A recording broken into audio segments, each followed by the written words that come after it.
Cette nuit-là, Georges Capron, qui s'était endormi comme une masse à la suite d'un dîner copieusement arrosé, fut réveillé aux alentours de 3 heures du matin par de grands coups frappés à sa porte. Intrigué par ces bruits insolites, il se leva, s'empara de son fusil de chasse et descendit l'escalier d'un pas prudent, pris de tremblements dus à la fraîcheur des marches de pierre sous ses pieds nus, mais aussi à la frayeur qui le saisissait. La maison de maître, qu'il habitait seul, était une demeure isolée, en pleine campagne, entourée de champs et adjacente à une forêt. Qui pouvait bien frapper à sa porte à une heure pareille? Capron se dirigea à pas de loup vers une fenêtre du rez-de-chaussée, d'où il pourrait jeter un coup d'œil au dehors sans être aperçu. Il ne vit qu'un épais brouillard, enveloppant les arbres de la cour, sur lesquels la lune, presque pleine, répandait une faible lumière pâle. Après les séries de coups qu'il avait tirés de son sommeil, le silence régnait. Il n'y avait plus aucun bruit. Pendant un long moment, Georges resta dans l'entrée, immobile, avant d'avoir enfin le courage d'ouvrir sa porte. Il n'y avait personne devant chez lui. Il alla chercher une lampe torche et s'aventura prudemment dans la cour.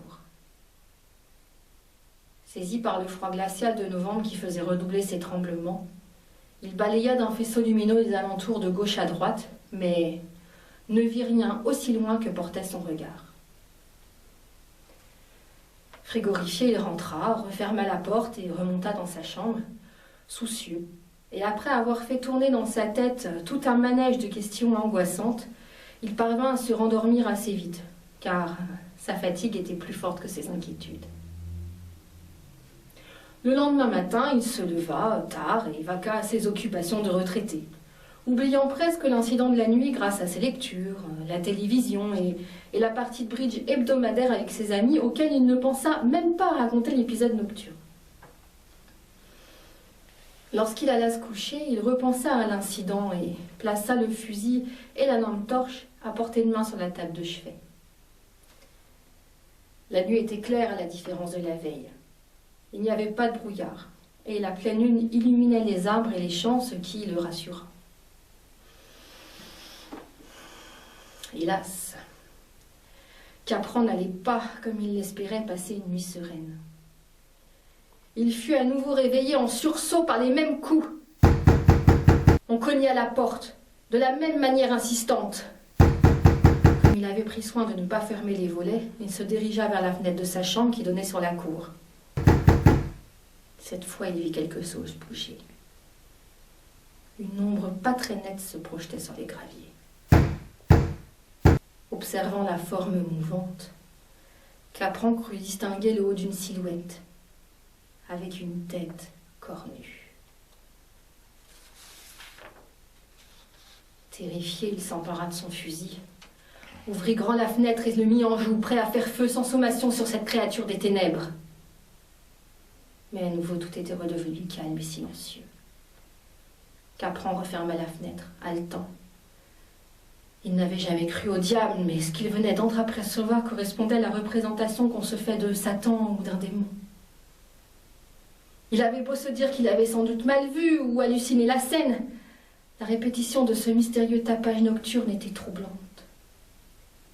En proie à l'angoisse et à son imagination qu'il l'emportait dans des sabbats et des messes noires, des maléfices et des mauvais sorts, il eut beaucoup de mal à se rendormir. Le jour suivant, il ne parvint pas à se distraire de cet épisode terrifiant. Il ne vit personne, ne sortit pas de chez lui. Cette ombre lui revenait sans cesse en mémoire, le hantait comme une menace. Il chercha une Bible, un crucifix, un chapelet, tout ce qui pourrait s'avérer aussi utile qu'un fusil pour se défendre contre un démon ou le diable lui-même. Tout un arsenal qu'il aurait à sa disposition au cas où la créature se manifesterait à nouveau au cœur des ténèbres. La nuit tombée, la gorge serrée, il ne monta pas dans sa chambre, mais s'assit au salon, dans un fauteuil confortable, bien décidé à veiller sans allumer aucune lumière. La pendule égrenait les heures. À minuit, tout était calme, à 1 heure aussi. Mais avant que la pendule ne sonne 2 heures, des coups à la porte le fit tressaillir. C'était la créature qui martelait avec encore plus de rage. Épouvanté, Capran se saisit de son fusil et se leva, tremblant de peur, le cœur battant. Il allait ouvrir la porte et tirer s'il en avait la force pour sauver sa peau. Une deuxième série de coups retentissait dans l'entrée. Il prit une grande inspiration et ouvrit la porte. Face à lui se dressait un corps hideux, inhumain, à tête cornue, se détachant dans la lueur pâle de la lune. Le coup de feu partit. Dans un gémissement, la créature se renversa et tomba à terre, morte. Affolé, Capran alluma la lumière de l'entrée, prit sa lampe torche et se précipita pour voir à quoi ressemblait la créature qui l'avait abattue.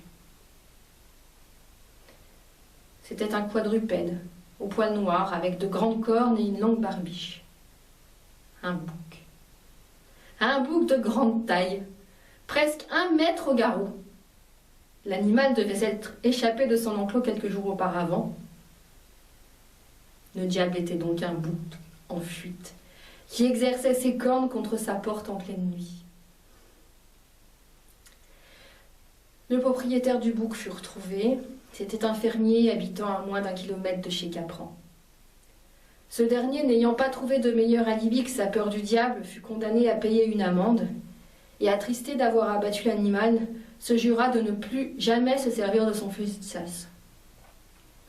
Accessoirement, il fit installer un visiophone à l'entrée de sa demeure.